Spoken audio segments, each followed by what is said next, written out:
The silence of the land was a language Chaitan understood. It spoke in the sigh of the wind through the sparse pines that clung to the hillsides, and in the distant, lonely call of a hawk circling under a vast, indifferent sky. It was the same silence that had settled into his and Winona's small, sturdy cabin, a quiet that was heavier than emptiness. For 10 years, that silence had been the ghost of the children they had prayed for, a constant, hollow ache in the heart of their home. In the year of 1887, their grief was a well-worn stone, smooth and familiar in their hands. They lived apart, nestled in a shallow valley carved by a creek that ran thin in the summer and froze solid in the winter. Their life was a rhythm of necessity, Chaitan hunting and trapping, his footfalls sure and quiet on the Dakota earth, and Winona tending her garden, her hands coaxing life from the stubborn soil, her knowledge of roots and herbs a legacy from her grandmother. They moved around each other with the deep, unspoken understanding of two people who had weathered the same long storm. Love was there, deep and abiding, but it was a thing shaded by sorrow, a garden that had known a permanent frost. That morning the air was crisp, carrying the first real bite of autumn. Chaitan was checking his line of snares along the creek bed, the rising sun casting long, cool shadows before him. He moved with a practiced economy, his senses tuned to the world around him. He noted the fresh scrape of a deer's hoof, the agitated chatter of a squirrel in the cottonwoods, the way the light fell on the water. It was this attention to the small things that had always kept him grounded, that gave him a purpose when the larger hopes of his heart had withered. He had collected a pair of rabbits when he heard it. It was a thin, reedy sound, almost lost beneath the murmur of the creek. At first he dismissed it as a kit fox or perhaps a distressed bird. He paused, head cocked, listening. The sound came again, a wavering, desperate cry that snagged on something deep inside him. It was not the sound of any animal he knew. It was too raw, too fragile. It sounded almost human. A cold knot of unease tightened in his stomach. He left the rabbits where they lay and followed the sound, his moccasins making no noise on the damp earth. The cries led him downstream, toward a thicket of willows where the bank eroded into a shallow cut. There, half hidden in the tall grass, was a coarse burlap sack. It was tied shut at the top with a length of rough twine, and it was moving, a small, frantic stirring from within. Chaitan's heart hammered against his ribs. He approached with caution, his hand resting on the handle of the knife at his belt. The smell that met him was sour, a scent of neglect and fear. The crying had subsided into a series of weak, hiccuping mewls. He knelt, his eyes scanning the surrounding area for any sign of who had left it here. There was nothing, only the indifferent trees, the flowing water, and this terrible living bundle. With deliberate movements, he pulled his knife and sliced through the twine. The mouth of the sack fell open. He peered inside, his breath catching in his throat, his mind refusing to process what his eyes were seeing. The silence he had known his whole life was nothing compared to the one that now roared in his ears.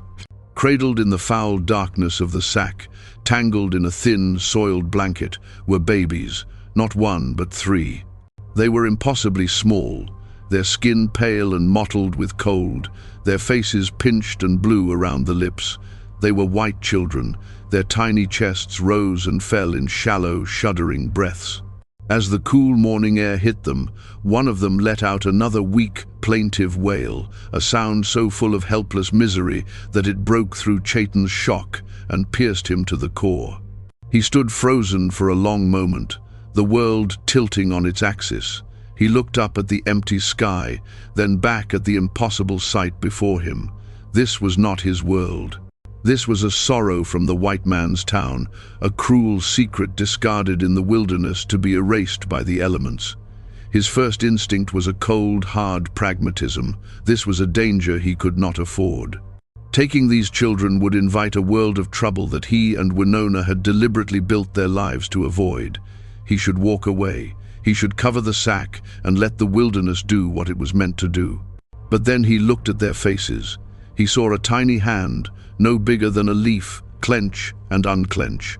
He saw the flutter of eyelashes against a sallow cheek. He thought of Winona. He thought of the 10 years of silent tears she had shed into her pillow at night, of the cradle he had carved for their first hope, which now gathered dust in the rafters of their cabin. This was a cruel trick of the spirits, a bitter irony. Or perhaps it was something else entirely. He could not leave them. Whatever the cost, whatever the danger, he could not be the man who walked away and left them to die. With a resolve that settled deep in his bones, Chaitan gently gathered the corners of the thin blanket, lifting the 3 tiny, fragile bodies from their grim container. They were so light, their collective weight less than a single sack of flour.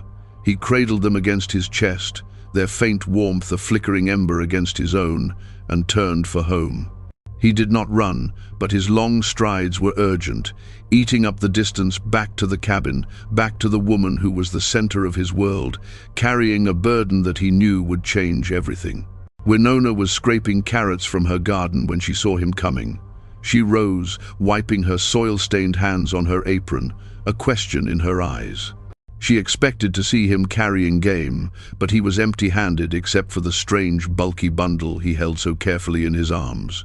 His face was a mask of stone, but she knew him better than she knew her own reflection. She saw the turmoil in the set of his jaw, the deep conflict in his dark eyes. "Chaitan," she called out, her voice soft. "What is it? Are you hurt?" He did not answer until he was standing before her on the small, swept earth patch that served as their porch. He looked at her, his gaze holding hers, preparing her. Then, slowly, he folded back a corner of the blanket. Winona's breath left her body in a silent gasp. Her eyes widened, first in disbelief, then in a dawning, horrified comprehension. She saw the 3 tiny, pale faces, the listless limbs, the utter vulnerability. Her hand flew to her mouth, and for a moment the world swam before her. All the years of yearning, of empty arms and a silent womb, rushed up to meet this impossible, heartbreaking reality. These were the ghosts of her own lost dreams, made flesh and blood and left to perish. "The spirits are cruel," she whispered, her voice trembling. Her first thought was a wave of the old, familiar pain, so sharp it was like a physical blow. Why show her this? Why bring her the one thing she could never have, only to present it in such a state of tragic abandonment? But as she looked, the pain began to transform. It melted away under a fierce, hot surge of something else. It was not pity, it was a primal, protective rage. She saw not the color of their skin, nor the circumstances of their arrival.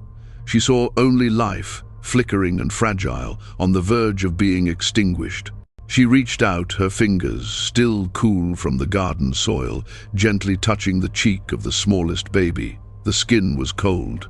"Bring them inside," she said, her voice no longer trembling but filled with a sudden, unshakable authority. The question of what to do, of whether to keep them, did not even exist in her mind. They were here. They were alive. Her purpose, which had felt so lost for so long, was now blindingly clear. Quickly, we must get them warm. The cabin, which had been a haven of quiet sorrow, instantly became a crucible of desperate activity. Winona directed Chaitan with a swift, certain energy he had not seen in her for years. They laid the babies on a soft buffalo robe near the hearth, where a low fire was already burning. Winona gently unwrapped them from the foul blanket, clucking her tongue at the sight of their thin, bony bodies, their skin chafed and raw in places. They were 2 boys and a girl. She worked with a tenderness that was heartbreaking to watch, washing them with warm water and soft cloths, her hands moving with an instinct she did not know she possessed. Chaitan built up the fire, his movements quick and efficient, his mind racing. Warmth was the first battle. The second was far more difficult. "They need milk," he said, stating the obvious, the words heavy with the near impossibility of their situation. "I know," Winona replied, her focus entirely on the infants. She had wrapped them in the softest linen she owned, cloths she had saved for a future that never came. She bundled them together for shared warmth, their tiny heads almost touching. "The Prescotts, their goat just kidded. They may have extra milk." Chaitan's face tightened. The Prescotts were white settlers, homesteaders who kept to themselves a few miles to the east. They were not unkind, but they were wary, like all the others. Going to them with 3 abandoned white babies was a risk. It was an invitation for questions they could not answer, for suspicions that could curdle into something dangerous. "Winona," he began, his voice low. "You know what they will say, what they will think." She looked up at him then, and the fire in her eyes was hotter than the flames in the hearth. "They are dying, Chayton. Do their thoughts matter more than this?" She gestured to the 3 small bundles, one of whom was now stirring, its mouth opening and closing in a desperate, searching motion. "I have been silent in my grief for 10 years. I will not be silent now while a child starves in my home. If you will not go, I will." He saw in her face not just a wife he loved, but a woman reborn.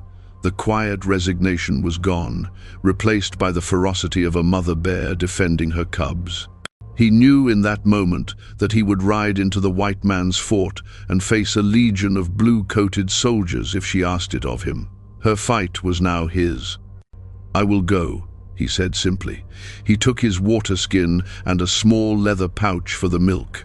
He paused at the door, looking back at her. She was kneeling by the fire, humming a low, ancient lullaby, a song she had never had a reason to sing before. The sight filled him with a potent mix of hope and dread. He was a man walking into a storm, with no idea if it would pass or if it would destroy everything he held dear. The ride to the Prescott homestead was tense. Every shadow seemed to hold a threat. Every gust of wind sounded like an accusation. Chayton rehearsed his words. He would be simple, direct. He would offer to trade, to work. He would not explain more than was necessary. When he arrived, Amos Prescott was out by his barn, mending a fence post. He was a wiry man with pale eyes and a beard that was more grey than brown. He looked up, his hand resting on the axe beside him, his expression guarded. "Chayton," he said, his voice flat. It was not a greeting so much as an acknowledgement. "Mr. Prescott," Chayton replied, dismounting slowly, keeping his hands visible. "I have come to ask for a favor, a trade." Prescott's eyes narrowed slightly. "What kind of trade?" "Milk, goat's milk. Your nanny just kidded, I have heard." The farmer's suspicion deepened. "Milk? What for? Your wife?" He trailed off, the unspoken question hanging in the air. He knew, as the whole sparse community knew, that Chayton and Winona were childless. Chayton met his gaze and held it. He would not lie, but he would not offer the whole truth either. "We have need of it. For the young, very young." He pulled a fine rabbit pelt from his saddlebag. "This for a pail of milk, and more tomorrow." Amos Prescott studied him for a long, silent minute. He looked at the pelt, then back at Chayton's stoic, unreadable face. He was a hard man, but not a cruel one. He saw the urgency behind the calm exterior, the faint tremor of desperation that Chayton could not quite conceal. Something was wrong, but it was not his business to pry, not when a fair trade was offered. "Martha," he called toward the house, "bring a clean pail, for our neighbor." He took the pelt from Chayton. "The milk is rich. You'll need to water it down for the newborn." Chayton's heart gave a lurch. "Yes, thank you." He had not known that. It was the first piece of grace in a day of turmoil, a small, practical kindness that felt monumental. He rode back with the precious pail of milk swinging gently from his saddle horn, a temporary victory that only highlighted the long, uncertain war ahead. The days that followed blurred into a cycle of exhaustion and relentless care. The cabin was transformed. The quiet was replaced by the thin, demanding cries of the infants. The slow, predictable rhythm of Chayton and Winona's life was shattered, replaced by a constant round of warming milk, feeding, cleaning, and trying to soothe the unsoothable. They learned to tell the cries apart. The girl, whom Winona named Otoka, meaning blossom, had a fretful, insistent wail.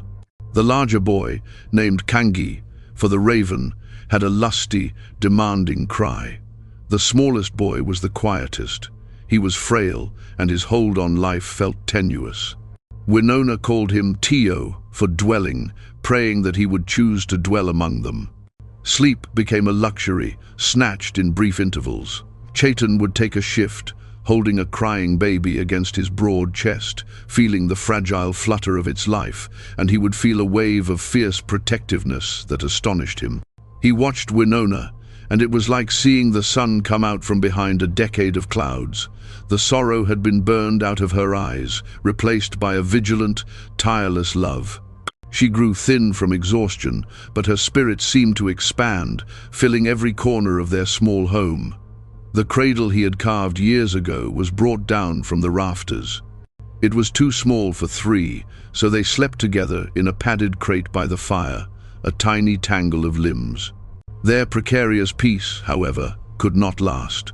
Word of Chaitan's daily trips for milk spread as gossip always does in isolated places. First, it was just curiosity. Then, suspicion began to take root. A week after they found the babies, the town sheriff, Henry Shaw, rode out to their valley. He was a large man who carried his authority like a heavy coat, and he did not dismount immediately, his eyes taking in the small homestead with a critical gaze. Chaitan met him outside, positioning himself between the visitor and the cabin door. Winona was inside, and he could hear the soft murmur of her voice as she fed one of the children. "Chaitan," the sheriff said, his voice devoid of warmth. "Been hearing some strange talk about you buying up goat's milk every day." "It is not forbidden to buy milk, Sheriff," Chaitan replied, his tone even. "It is when a man and his wife who have no children suddenly need enough milk for a litter of pups," Shaw retorted. "I'm here to see what you've got in there that has the whole county whispering." Chaitan stood his ground. "This is my home, and this is my jurisdiction," the sheriff said, swinging his heavy frame down from his horse. "I'm coming inside, either by your leave or without it." There was no choice. To resist would be to confirm every dark suspicion they might have. Chaitan stepped aside, his heart a cold stone in his chest. Sheriff Shaw pushed open the cabin door and stopped dead on the threshold. The scene before him was one of humble domesticity. The cabin was clean, the fire low and warm, and there, on the buffalo robe, was Winona, gently burping a tiny, pale-skinned baby. In the crate beside her, two other infants slept peacefully. The air smelled of wood smoke, herbs, and warm milk. The sheriff's face cycled through a series of emotions: shock, confusion, and finally, a deep, hardening suspicion. He looked from the white babies to the dark-skinned woman caring for them, and then to Chaitan, who stood silently by the door. "In God's name," he breathed. "Where did you get them?" "We found them," Chaitan said. "By the creek, abandoned." "Abandoned?" The sheriff's eyes narrowed. "And you didn't think to report it, to bring them to town?" "They were near death," Winona spoke, her voice clear and steady, though Chaitan knew her heart must be pounding. "The town is half a day's ride. They would not have survived it. They needed warmth and food immediately. We gave it to them." Sheriff Shaw walked further into the room, his boots loud on the wooden floorboards. He peered down at the babies, his expression grim. "These are white children. They don't belong here with you." Winona's head snapped up, her eyes flashing. "They belong with those who keep them alive. They belong with those who love them. We are those people." The sheriff was taken aback by her fire. He looked around the small cabin again, at the neat stacks of linen for the babies, the small pot of watered-down milk warming by the hearth. There was no sign of anything but care here. Still, the facts were unsettling. "There's a man in town," he said slowly, almost to himself. "Garrett Vance, powerful man, owns the big ranch south of here. One of his serving girls disappeared a little over a week ago. Rumor was she was in the family way." He looked at Chaitan. "He's been asking questions, putting the word out that he's looking for her." A cold dread washed over Chaitan. He had seen Vance in town. A man with a cruel mouth and eyes that missed nothing. If these children were his, he would not be looking for them out of fatherly concern. He would be looking to bury a secret. "We know nothing of this man, or his servant," Chaitan said. The sheriff grunted, his gaze lingering on the children. Maybe, maybe not. But if Vance gets wind of this, he's not a man who likes complications. He turned to leave, pausing at the door. You're on thin ice here. I'm not saying you stole them, not yet, but you should have brought them in. This whole situation, it's not right. When he was gone, a heavy silence fell in the cabin, a silence far more menacing than the one born of grief. They were no longer just saving 3 lives, they were now guarding them from a world that would not understand, and from a man who might wish them harm. He will come, Winona whispered, her arms tightening around the baby she held. I know, Chayton said, moving to bar the door. Let him. The threat of Garrett Vance hung over them like a gathering storm. Chayton began to take precautions. He slept little, his rifle always near at hand. During the day, he worked close to the cabin, his senses on high alert for the sound of approaching horses. He taught Winona how to load and fire the old shotgun they kept, her hands surprisingly steady, her eyes determined.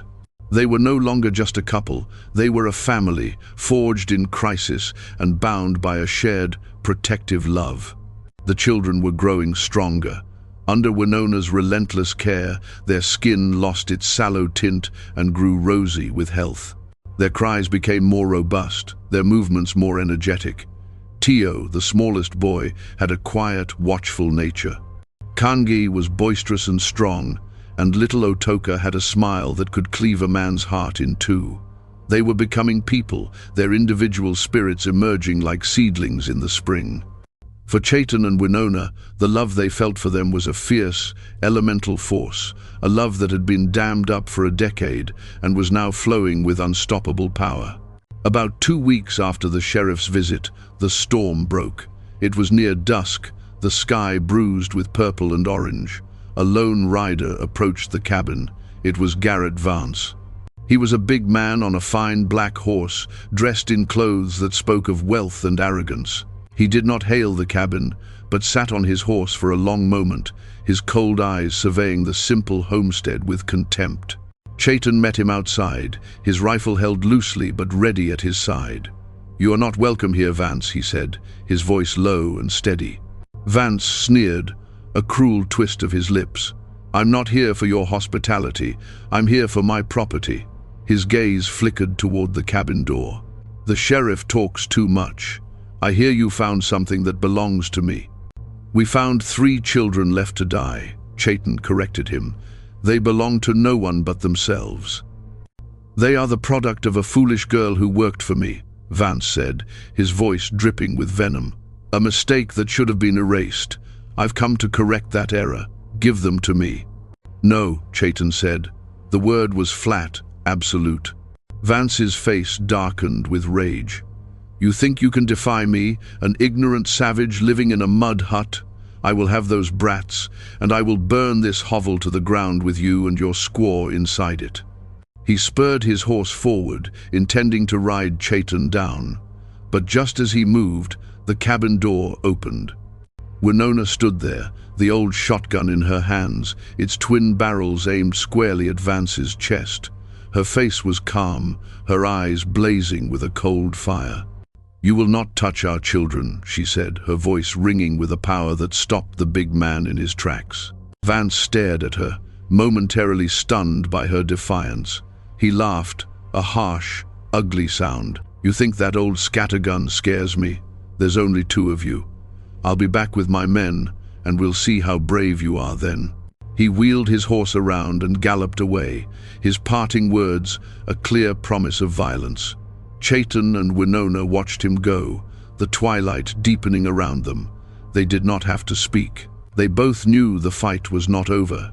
It had just begun. They spent the night in a state of high alert, taking turns watching the perimeter. The children slept, blissfully unaware of the danger that circled their small, fragile world. Chayton felt a cold resolve settle over him. He had spent his life avoiding the white man's violence, but now it had come to his door. He would not run from it. He would meet it. For Winona, and for the 3 small souls who had rekindled the light in their lives. Just after dawn, they heard the horses, not one but several, Chaitan took his position by the window, rifle ready. Winona was at the back, shotgun in hand, the children bundled safely in the root cellar beneath the floorboards. Vance returned with 4 other men, rough-looking ranch hands who carried rifles as if they were used to them. They fanned out, surrounding the small cabin. "Last chance," Vance yelled. "Send out the brats, and we might let you live." Chaitan's answer was the sharp crack of his rifle. He didn't aim to kill, but his bullet struck the pommel of Vance's saddle, making his horse rear violently. It was a statement: we will not be easy prey. The ranch hands opened fire, bullets thudding into the thick log walls of the cabin. Chaitan and Winona returned fire sparingly, making every shot count, forcing their attackers to stay at a distance. The siege was a stalemate. Vance and his men had the numbers, but the cabin offered good cover. Time, however, was not on their side. As the sun climbed higher in the sky, a new sound joined the sporadic gunfire, the thundering of more hooves, approaching fast. Chaitan's heart sank. He thought Vance had sent for reinforcements. But when the riders came into view, he saw it was Sheriff Shaw, along with Amos Prescott and 3 other homesteaders. The sheriff reined in his horse, his face a grim mask of fury as he took in the scene. "Vance," he bellowed, "what in the hell do you think you're doing? Cease fire now." Vance turned, his face contorted in a snarl. "This is none of your concern, Shaw. This is a private matter." "Attacking a man's home is my concern," the sheriff roared back. He turned to Amos Prescott. "You were right, Amos." He wasn't just asking questions. It was then that Chaitan understood. The farmer, after hearing the gossip and seeing Vance's men ride out, had become suspicious and had gone for the law. Another small act of decency, another unexpected grace. "They have my property," Vance insisted, gesturing wildly at the cabin. "They have children, Garrett," the sheriff said, his voice cold as iron.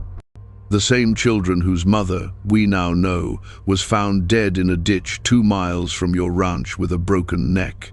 It seems your private matter is now a murder investigation." The color drained from Vance's face.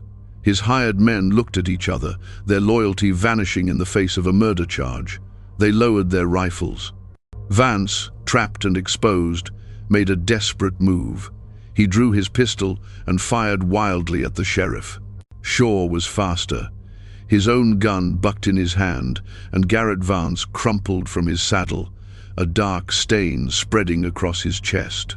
In the ringing silence that followed, the only sound was the faint, muffled crying of a baby from beneath the cabin floor.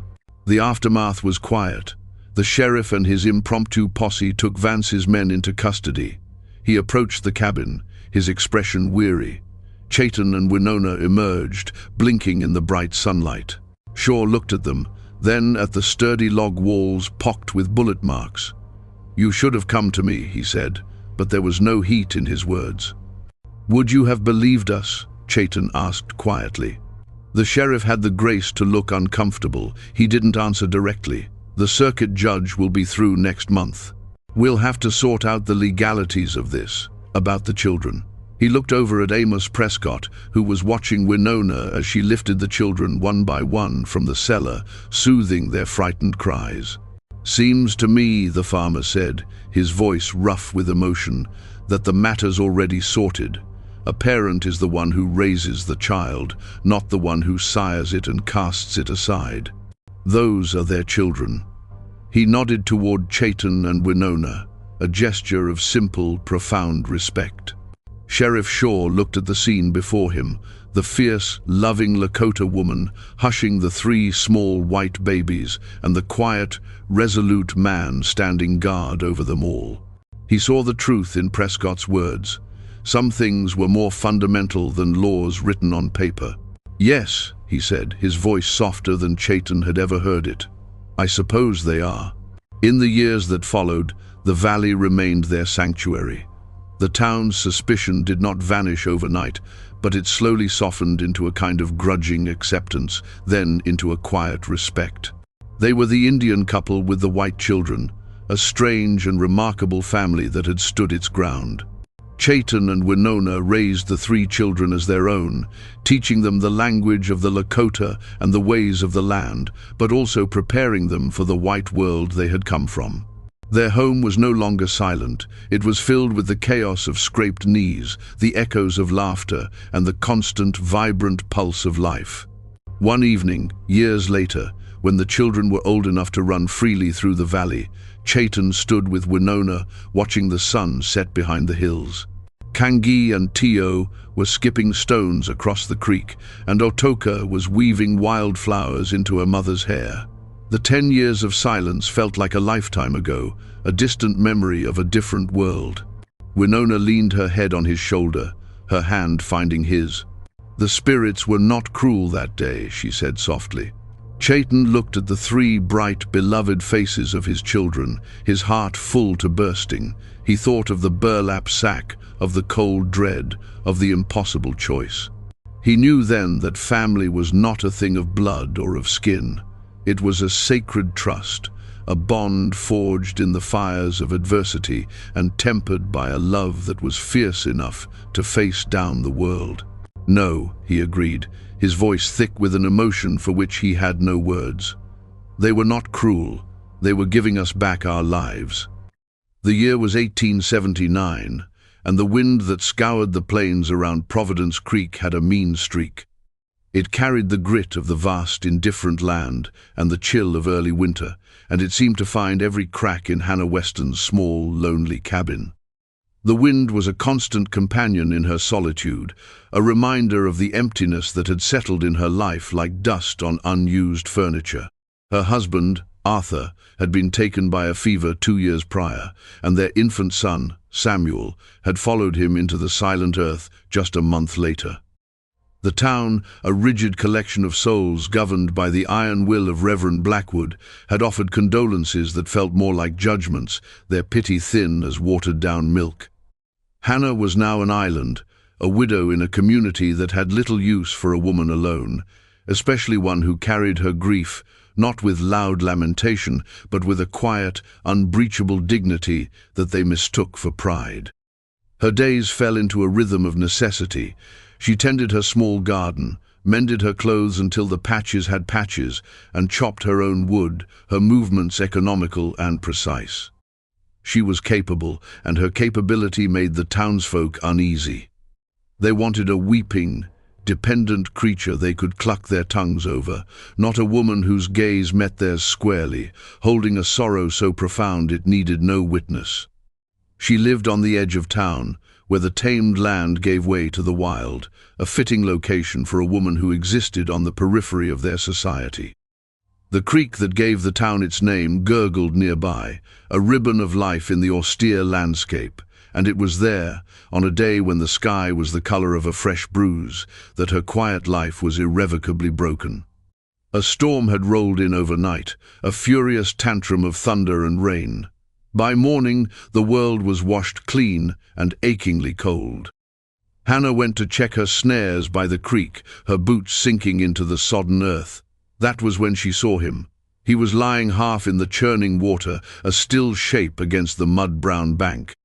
From a distance, she thought it was a deer, but as she drew closer, her breath caught in her throat. He was a man, a native man, his buckskin clothing soaked and torn, his long black hair fanned out in the shallow water. One leg was bent at an unnatural angle, and a dark, ugly stain spread across his side. Fear was her first instinct, a cold knot in her stomach. The stories the townspeople told, the sermons Reverend Blackwood preached, were filled with savages and heathens. But as she stood over him, seeing the way his chest rose and fell in shallow, ragged breaths, she saw not a monster from a cautionary tale, but a human being on the brink of death. His face, though streaked with mud and blood, was etched with pain, not malice. He looked young, no older than Arthur had been. She looked back towards Providence Creek, a mile distant, its church spire a judgmental finger pointing at the sky. She knew what they would do. Sheriff Donovan would clap him in the town's flimsy jail until he died, or perhaps a mob, fueled by the Reverend's rhetoric, would not even grant him that small mercy. They would see his race, his otherness, and nothing more. Hannah looked down at the unconscious man again. In his vulnerability, she saw a reflection of her own profound loss. She had watched her husband and son die, helpless to stop the fevers that consumed them. She could not stand by and watch another life extinguish when she had the power, however small, to intervene. It was a choice made not in her head, but in the hollowed-out space where her heart used to be. With strength born of desperation, she dragged him from the water. He was heavier than he looked, a dead weight of muscle and bone.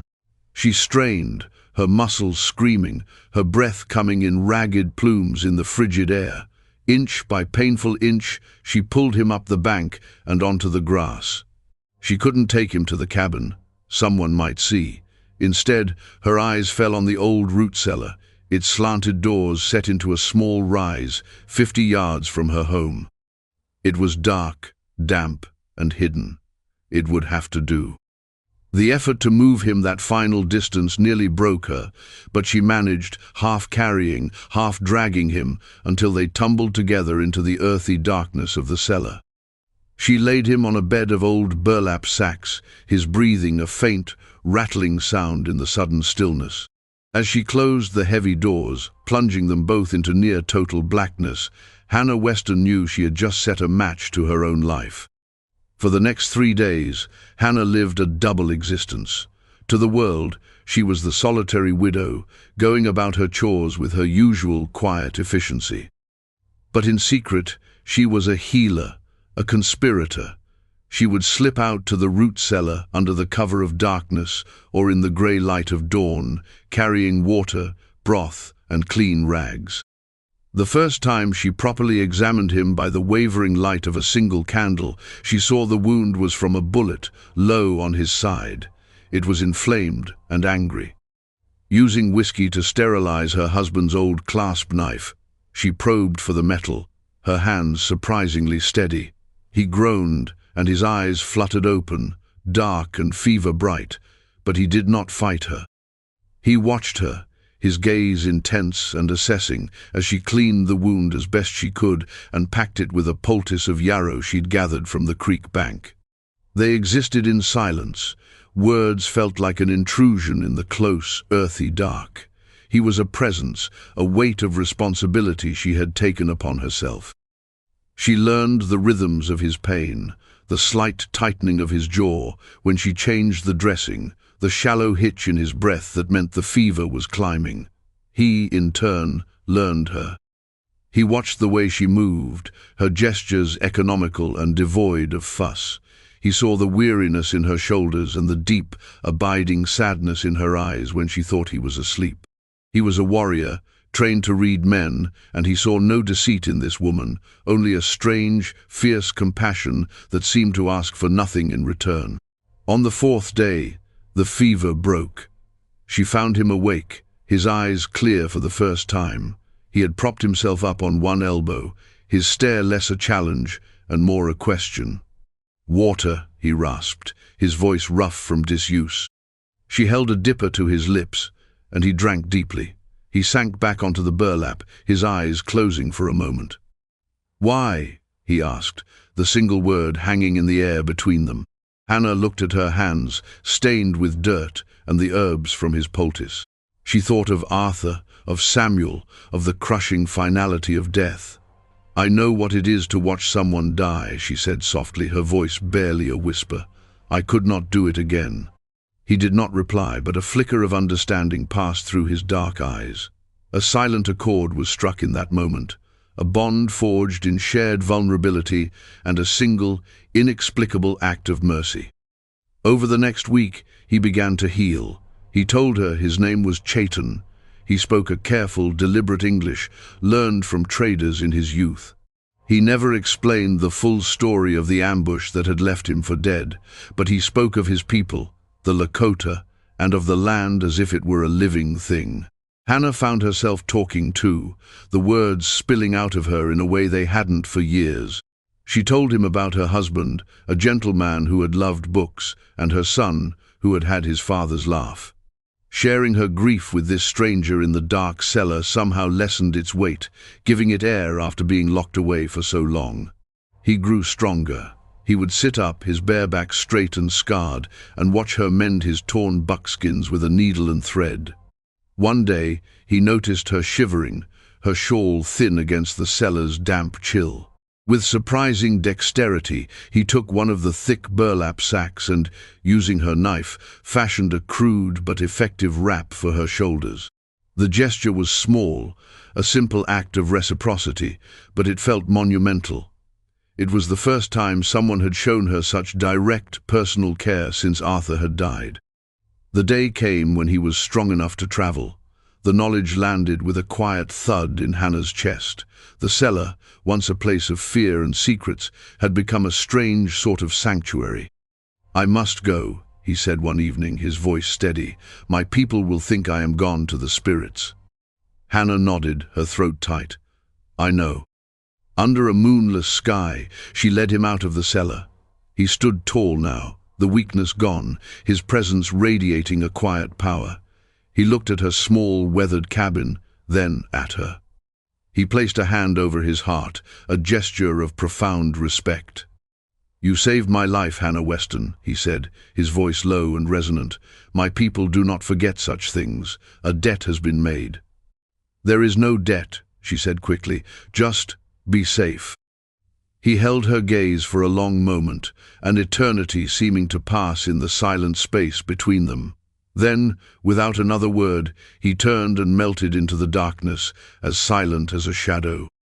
Hannah stood listening until the sound of the wind was the only thing left, feeling more alone than she had ever felt before.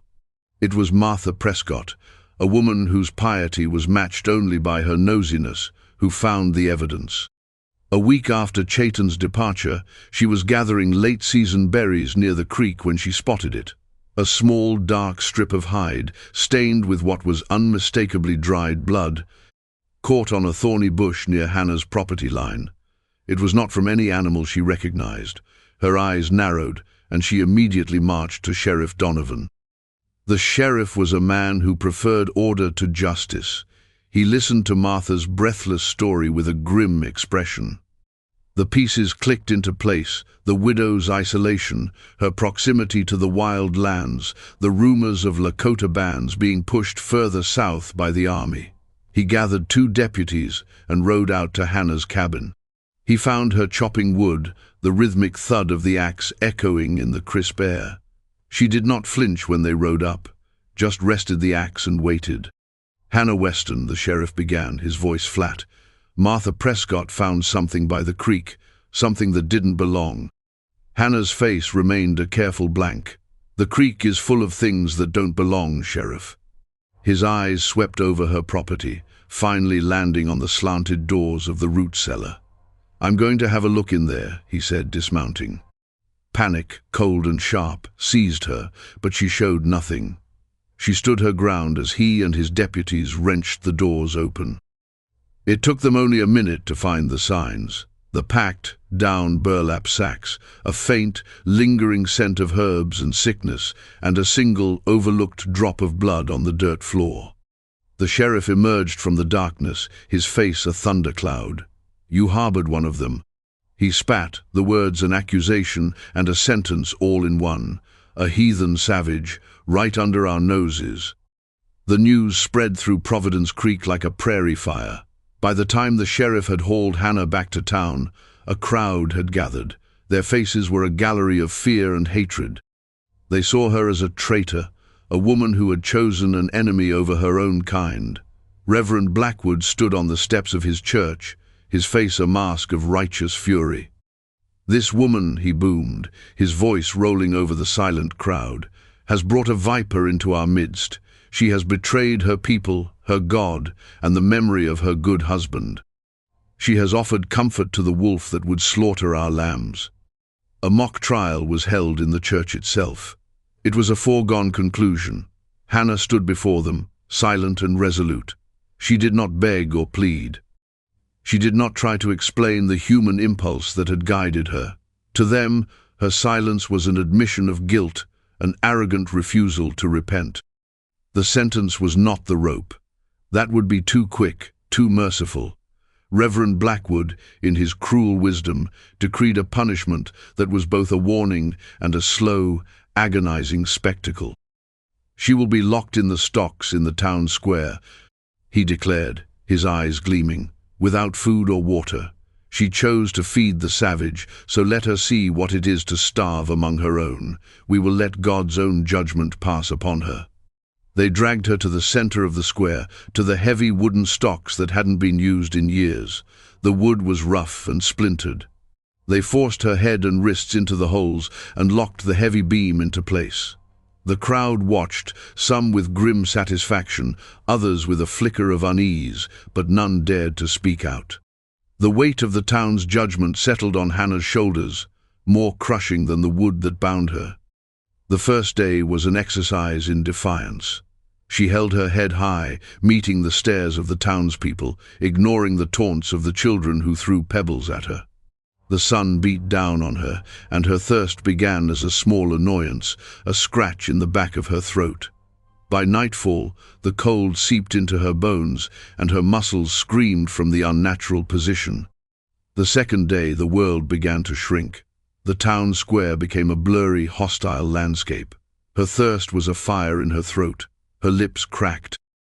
The faces of the townsfolk swam before her, distorted masks of contempt. She thought of Chaitan, hoping he was safe, finding a strange comfort in the memory of his quiet strength. Then she thought of Arthur and Samuel, and a wave of despair so profound washed over her that she nearly choked on it. She was going to die here, alone and disgraced. By the morning of the third day, she was barely conscious. Her head hung low, her hair matted with dust. The world was a haze of pain and shimmering light. She was aware of a distant, humming sound, but thought it was just a buzzing in her own head, a prelude to the final silence. But the sound grew louder. It was a low, rhythmic rumble, like the sound of 100 drums beating as one. It was the sound of thunder on a clear day. Heads began to turn. The usual morning bustle of Providence Creek faltered, then stopped altogether. Shopkeepers appeared in their doorways, their faces etched with confusion, then fear. They came over the rise to the west, a long, silent column of riders. They were not painted for war, but they were armed with rifles and bows, their faces grim and determined. There were not 20 or 50. There were 200 of them, a river of men on horseback that flowed into the flat plains before the town. At their head rode Chaitan. He looked different. He was not the wounded man from the cellar. He sat astride his horse with an innate authority, a leader of men. A wave of terror washed through the town. Sheriff Donovan and his 2 deputies stood frozen in front of the jail, their hands hovering near their pistols in a useless gesture of defiance. Reverend Blackwood's face had gone pale, his righteous certainty evaporating in the face of this overwhelming silent power. The column halted at the edge of the town. Chaitan dismounted and walked forward, his footsteps the only sound in the suffocating silence. He did not look at the sheriff or the preacher. He did not look at any of the terrified townspeople. His eyes were fixed on the slumped, pathetic figure in the stocks.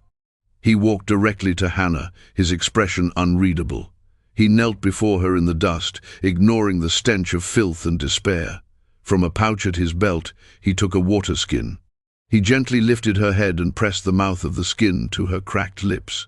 The water was cool and clean, and it felt like a miracle. She coughed and sputtered, but she drank, the life-giving liquid a shock to her system. Then, from the same pouch, he took a small parcel wrapped in cloth.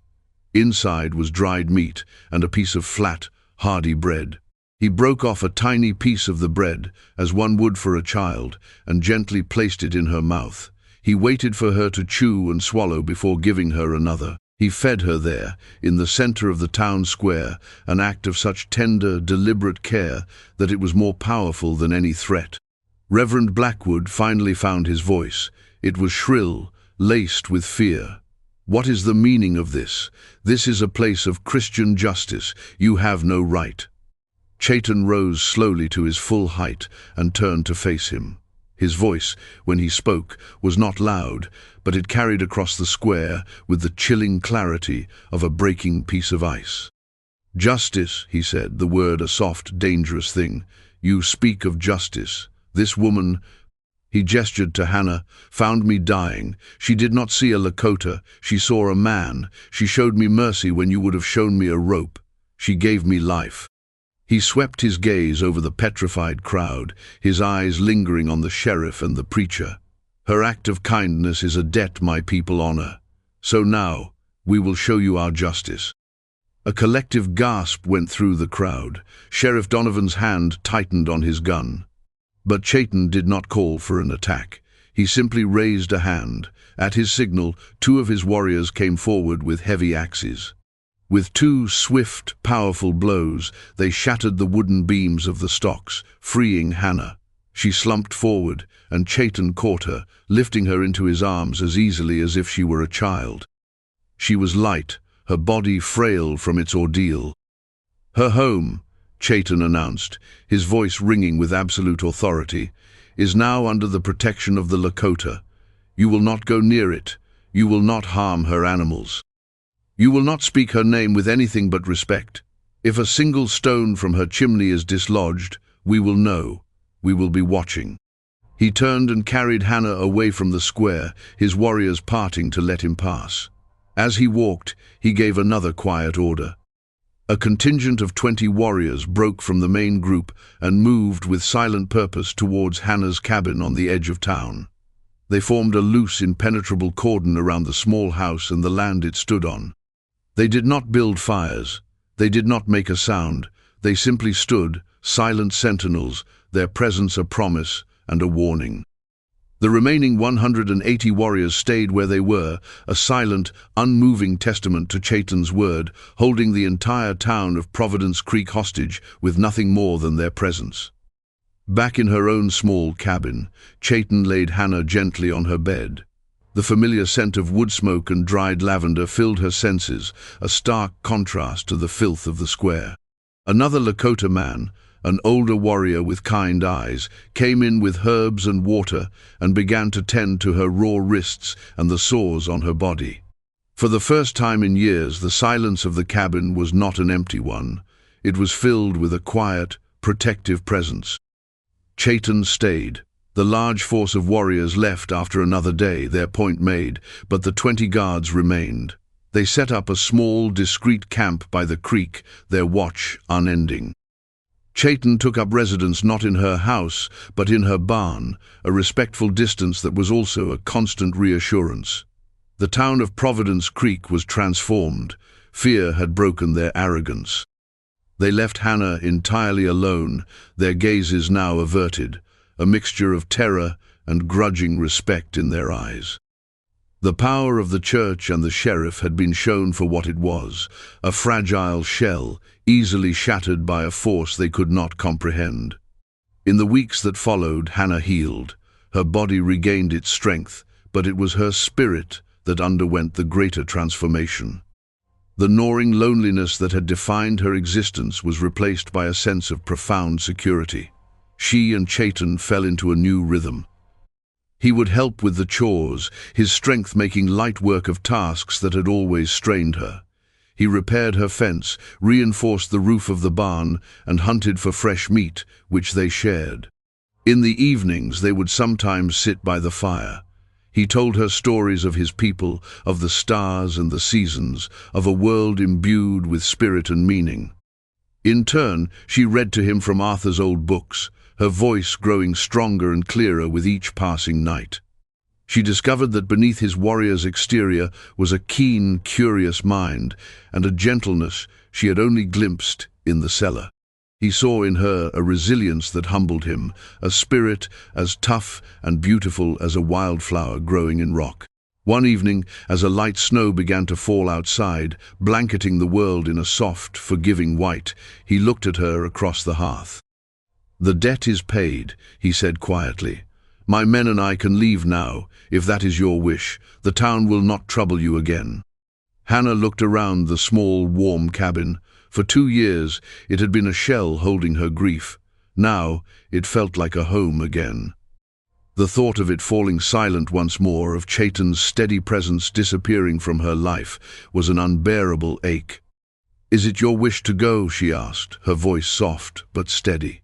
He held her gaze, his dark eyes searching hers. "My people are my life," he said, "but a man can have more than one home.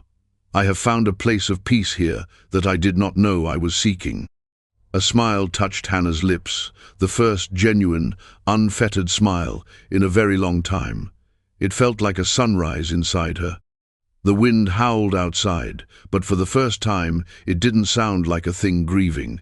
It sounded like the world turning, moving on. In the heart of a harsh and unforgiving land, surrounded by the ashes of their old lives, a widow who was judged and a warrior who was hunted had found an unexpected sanctuary. Together, they had built a new home, guarded not by fear or force, but by the extraordinary power of a single act of kindness.